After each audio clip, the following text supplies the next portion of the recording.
Hi students, today we are going to discuss the topic that is Indian Contract Act 1872. So let's start.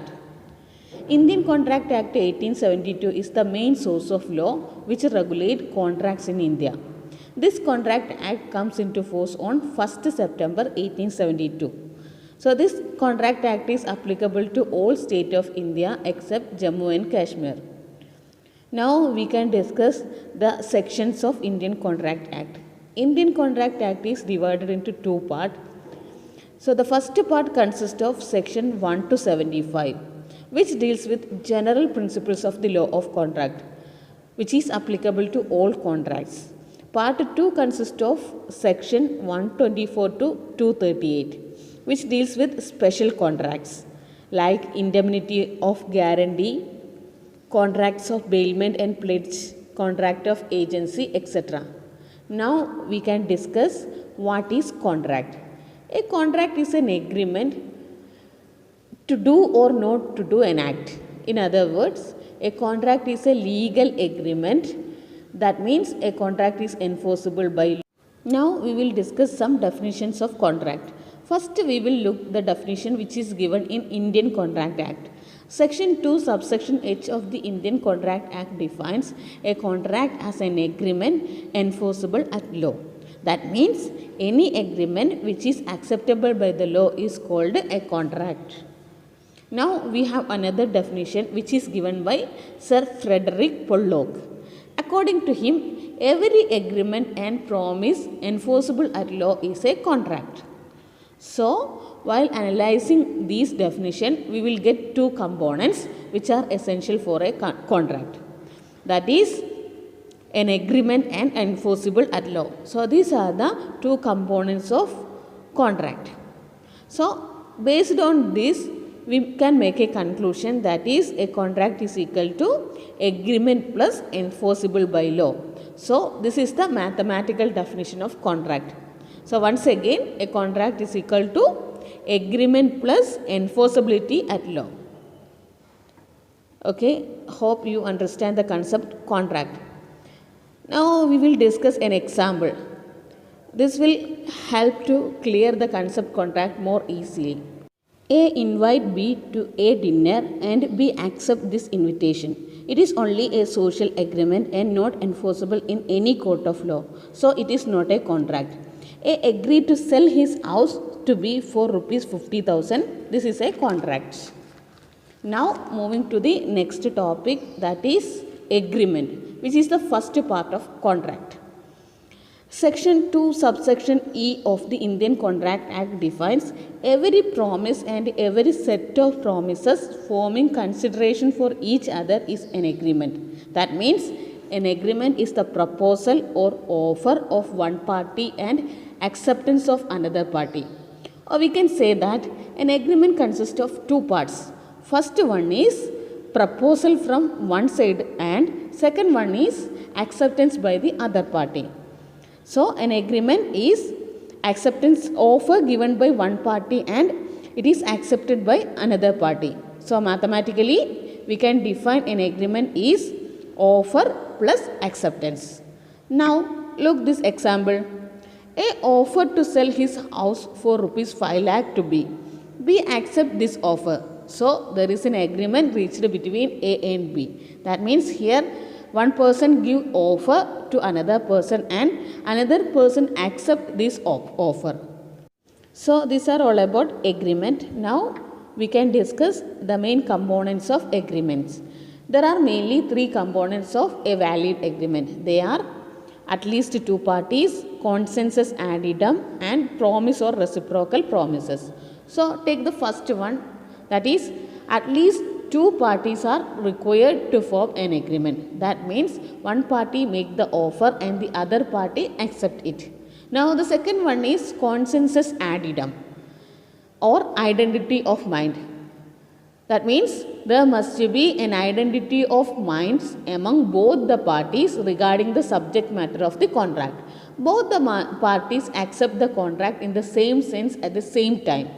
So, see the example, A has two cars, one Maruti and the other one is Indica. He has offered to sell one car to B. B accepts A's offer. He thinks to purchase Indica, but A is offered Maruti. So here two parties have no identity of mind. So for a valid agreement, there must be an identity of mind or consensus added up. Otherwise, it is not a valid contract. Now, the third one is promise or reciprocal promise. Promise is necessary requirement of an agreement. In a valid agreement, there must be a promise which is given by one party and it must be accepted by other party.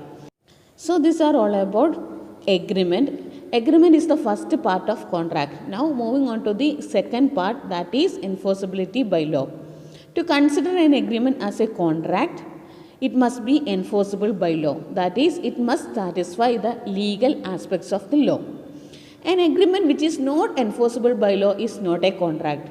Social, moral or religious agreement do not create any legal obligation. So we can say that all contracts are agreement, but all agreements are not a contract. Only those agreement which are acceptable in a court of law is a contract. Now we can discuss the essential elements of a contract. Agreement, free consent, lawful consideration, capacity of parties, certainty of terms, consensus addendum, lawful object, possibility of performance, not expressly declared void, and compliances of legal formalities. These are the essential elements of a valid contract. Now we can discuss all these points in detail. First one is agreement. In order to create a valid contract, there must be an agreement between two parties. We already studied the concept agreement.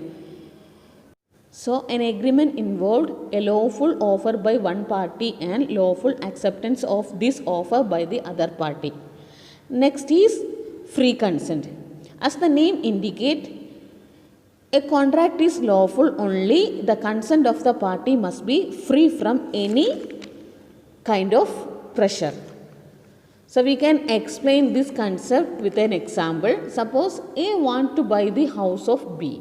So A give offer to B, but B refuses to sell this house. With the help of some rowdies, A threatened to kill B if he refuses to sell this house.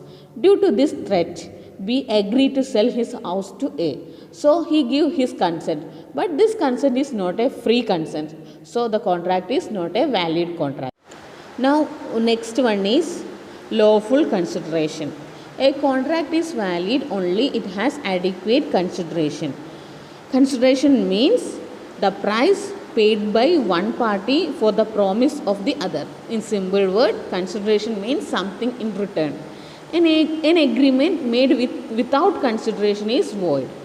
For example, A who is sell a car to B for rupees 5 lakh. Here 5 lakh is the consideration.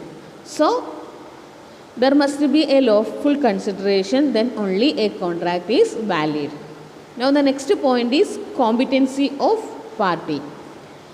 The party to an agreement must be capable of entering into a valid contract. Section 11 of the Indian Contract Act says that some people is not competent to enter the contract. They are a minor, a person of unsound mind, and a person who is disqualified by any law. So we can say all people can make a contract if he or she attain at the age of majority, a sound mind and not disqualified from any law. Now next one is certainty of terms. That means the terms of the contract must be precise and certain and must not be vague.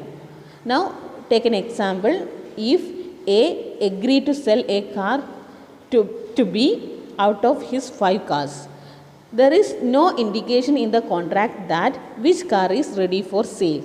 So this contract is void because there is no certainty of terms. Now next is consensus addendum. The meaning of this term is identity of mind. That means the two parties of the contract must have agreed upon the subject matter of the contract at the same time and in the same sense. Next is lawful object. That means the object of the agreement must be lawful.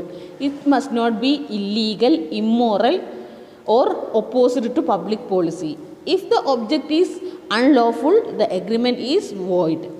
For example, a house owner knowingly lets a house for gambling. He cannot recover the rent through a court of law because here the subject matter is unlawful. Possibility of performance is the next element. That means a contract must be capable of performance. An agreement of doing an impossible act is not a valid contract. Suppose A agree with B to discover treasure by magic. This is not possible in real, so it is not enforceable. Now, next one is not expressly declared void. The agreement must not have been expressly declared to be void. A void agreement is an agreement which is not enforceable by law. So, a good contract is one which is not expressly declared to be void. Suppose a contract is expressed to be void, this is not enforceable law. Next is compliance of legal formalities. A contract is valid only they complete all legal formalities. Next and last one is intention to create legal relationship. There must be a legal relationship between the parties who are involved in the contract. So these are all about elements of valid contract. Now look these questions which are related in this topic. They are: which are the important source of Indian law? State the important classification of law. Distinguish between civil law and criminal law, public law and private law. What is an agreement when it becomes a contract? Explain the essential elements of a valid contract.